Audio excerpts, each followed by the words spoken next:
જય જવાન જય કિસાન જય જય શિક્ષિત યુવાન નારી શક્તિનો જય હો જય માં ગુજરાત. આજનો વિષય છે આપણા અમદાવાદમાં સાબરમતી વિસ્તાર આવેલો છે. ત્યાં સાબરમતી રેલવે સ્ટેશનની અંદર રીડેવલપમેન્ટમાં ઉપર એક ધાબુ ભરીને ઉપર એક માળ બનાવ્યો છે, જેમાં 1000 માણસોની ક્ષમતા ધરાવે છે. અને આરપીએફનો જે કેમ્પ હતો એ પણ ઉપર લઈ જવામાં આવ્યો છે, એટલે કે પોઈન્ટ ડ્યુટી. અને ઉપર વૃદ્ધ માણસો જઈ શકે એના માટે સીડી અને વત્તા લિફ્ટ પણ મૂકવામાં આવી છે. તો આ સુવિધા દરેક લોકોએ જાણવું જરૂરી છે કે આ સુવિધા આપણા અમદાવાદમાં સાબરમતી રેલવે સ્ટેશનમાં આ સુવિધા આપવામાં આવી છે. તો દરેક લોકોએ આનો ઉપયોગ પૂરેપૂરો કરવો અને જાણવું. બીજું કે રેલવે ડિપાર્ટની અંદર જે વીઆઈપી કોટો એક હોય છે, એટલે કે રેલવે સ્ટેશનને રેલવેમાં ધારાસભ્ય, સંસદ સભ્ય, મંત્રી લોકો માટે જવા માટે એક રેલવેની અંદર કોટો મૂકેલો હોય છે. તો એ કોટો ટૂંક સમયમાં આ લોકો બંધ કરશે એવું કહે છે, પેપરમાં આવેલું છે. સાચું ખોટું ભગવાન જાણે. તો પેપરમાં આપી દે, બંધ થાય ત્યારે થાય. પણ કદાચ બંધ કરે ખરા, કેમ એ કોટો ખાલી દેવાનો, બધા વિમાનમાં જવાવાળા છે, કોઈ રેલવેમાં ભાગ્યે જ જાય. એટલે વિમાનમાં જવાનું હોય એટલે એમાં કોટો બંધ કરવો જ પડે, કોઈ કામમાં આવે નહીં.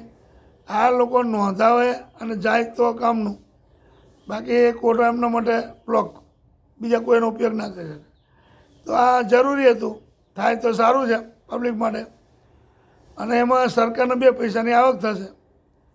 એવું તો હું કહું, બસમાં બી એ સુવિધા છે, એમટીએસ એસટીમાં ધારાસભ્ય માટે, પણ કોઈ બેસતું નથી. કેમ કે પબ્લિકના પૈસા લે, લોકોના ટેક્સમાં જ મજા કરવાની છે, કોઈ લોકોનું સારું કરવું નથી. હા, મોદીજી એકલા શું કરી શકે? ચલો, મોદીજી એકલા શું કરી શકે? લોકો એમ કે વોટ ચોર કરે, વોટ ચોરી કરે. વોટ વિકાસ માટે એકલા શું કામ કરી શકે? જે ડિપાર્ટ આપેલો છે એ ડિપાર્ટની અંદર દરેકના અલગ અલગ કામ આપેલા છે. મોદીજી ખાલી ફંડ લાવે દેવું કરીને, એટલો આ તમે વાપરો. પણ એ પછીથી કામમાં એમને ધ્યાન આપવું જોઈએ કે મોદીજીએ આ ધ્યાન એટલા માટે આપવાનું હોય કે તમે પૈસા લાવ્યા છો, એ પૈસા પબ્લિકના માથે જવાનું. તો એ પૈસાનો ઉપયોગ થયો કેમ?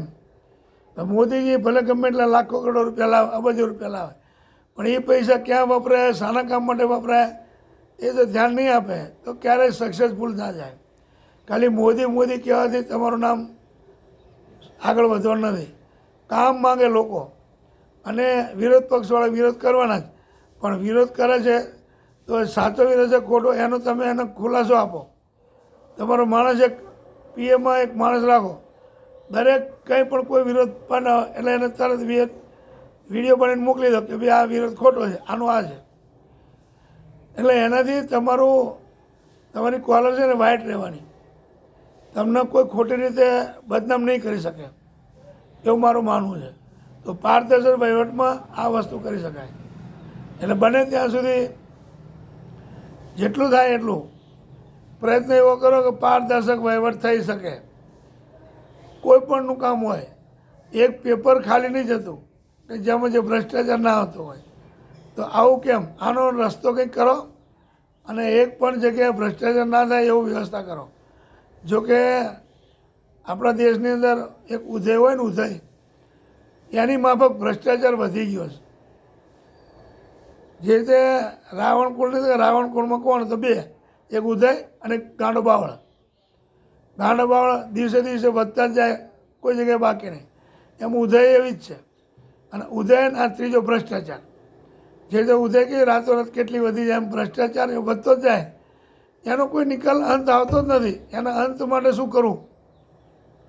તો એમાં આપણે પહેલાં વોટ આપવાવાળા ને વોટ લેવાવાળા 2 જણે કમ્પ્લેટ રહેવાની જરૂર છે, તો કંઈક રસ્તો થઈ શકે એમ છે. તો આ જે કંઈ છે એનો રસ્તો થાય એવી હું આ મારો વિડીયો મોદીજી સુધી પહોંચાડો, તો એ સાંભળે ને કદાચ કંઈક સુધારો કરે તો. બાકી જે રેલવેની અંદર જે બતાવ્યું એ રીતે બીજા ડિપાર્ટમાં ઘણા લાભો મળે એમ છે, પણ થાય તો. એટલે આ રીતે કંઈક ધ્યાન આપો તો સારું છે. જય જવાન જય કિસાન જય જય શિક્ષિત યુવાન નારી શક્તિનો જય હો. જય મા ગુજરાત.